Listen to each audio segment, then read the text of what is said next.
Jain boarding पुन्हा सुरू होणार आहे। जैन बोर्डिंग जमिनीचा व्यवहार आता रद्द झाल्यानंतर उद्यापासून ते पुन्हा एकदा सुरू होणार आहे। गेल्या काही दिवसातून जैन बोर्डिंग प्रकरण तापलेले होते।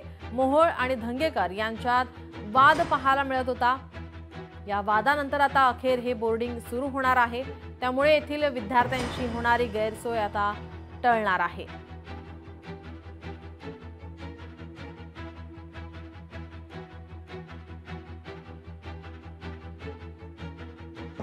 मोहोळ आणि धंगेकर यांच्यामध्ये या जैन बोर्डिंग प्रकरणावरून वाद पाहायला मिळत होता। आपले प्रतिनिधी अमोल धर्माधिकारी आपल्यासोबत फोन लाईन वरून जोडलेत। अमोल, काय अधिकची माहिती? खरं तर गेल्या काही दिवसांपासून जैन बोर्डिंग हे चर्चेत आलेलं होतं। विद्यार्थ्यांच्या राहण्याची व्यवस्था करता या जैन बोर्डिंग हॉस्टेलमध्ये होते, तिथं मंदिर होतं। हे सगळं असताना तिथल्या ट्रस्टींनी हे बोर्डिंग विकण्याचा घाट घातलेला होता।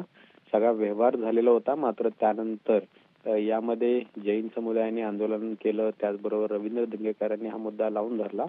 त्यानंतर आपण पाहतोय दोन्ही बाजूनी हा व्यवहार आता रद्द झालेला आहे आणि त्यामुळे उद्यापासून हे जैन बोर्डिंग विद्यार्थ्यांसाठी खुलं होणार आहे। विद्यार्थ्यांसाठी तिथं राहण्याची व्यवस्था असेल किंवा मग तिथं जैन समुदायाचं मंदिर असेल, या सगळ्या गोष्टी पूर्ववत होणार आहेत आणि त्यामुळे कुठेतरी जैन समुदायाचा आणि विद्यार्थ्यांचा एक मोठा विजय आहे। गेल्या काही दिवसांपासून याच जैन बोर्डिंग वरून आपण पाहिलं की रवींद्र धंगेकर आणि मुरलीधर मोहोळ यांच्यामध्ये आरोप प्रत्यारोप होत होते आणि त्यानंतर अखेर हा निर्णय रद्द झालेला आहे आणि त्यामुळे उद्यापासून हे जैन बोर्डिंग पुन्हा एकदा सुरू होणार आहे। धन्यवाद अमोल, आपण दिलेल्या सविस्तर माहितीसाठी। लोकशाही मराठी ऐका, पहा, जागरूक रहा।